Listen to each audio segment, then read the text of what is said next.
Our journey began with rain, mud, rain, mountains and rain.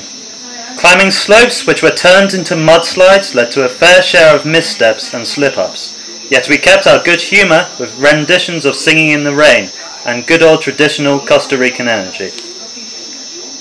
Conditions worsened, however, and we were forced to seek shelter in a nearby school for the night.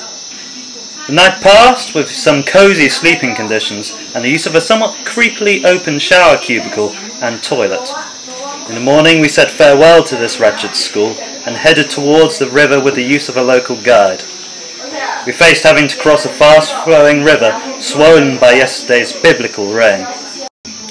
When we got to the other side, a huge mountain towered over us. With minimal complaint and a good bit of team encouragement, we started up the mountain. The hike was set back with some of us struggling, but Delta 3 grouped together behind them and encouraged them up the mountain. Perhaps helped by Claudia's singing.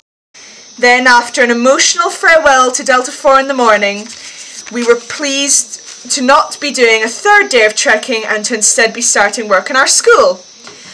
We spent most of the day digging holes for the foundations and planting posts.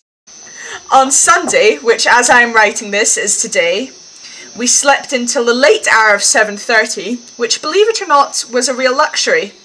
We then trekked for 45 minutes through slippy conditions to play a football match with our good friends Delta 4.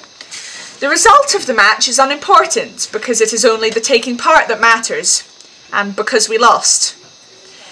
Our trek back was very difficult due to quite extreme weather conditions. The thunder and lightning was very exciting, though not quite as exciting as Roberto's shower in the rain. We are now all sitting cosy and dry in our porch after munching on biscuits and sipping hot chocolate. The next morning saw progress occur with the school. We finally got the last foundation post after Ed and Sylvia's hour-long hike, which gave them a fairly new respect for the locals. With the foundations finished, we could finally begin on the floor, which, after hearing of Delta 4's finishing the floor on Sunday, provided a fairly hefty morale boost. Over the next few days the floor went down very quickly, with efficient and organised teams starting to form. Note, generally the teams of Ed, Drummond, Maria and Roberto and any of the PMs go the fastest. The walls got started on Wednesday, with 2 walls and a half having been finished by Thursday night, the time of speaking. The local people have started to help out with the building, helping us to haul rocks and holding up wood for us to nail.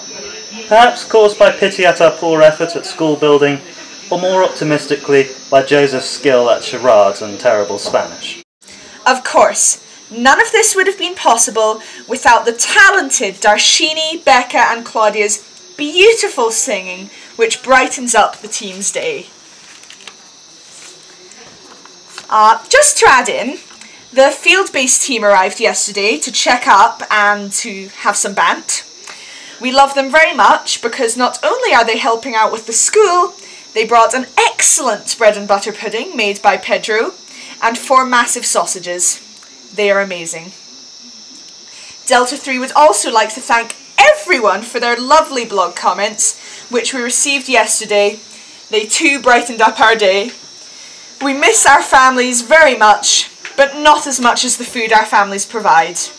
Bra, bra, bra, bra, bra, bra! Boom! No.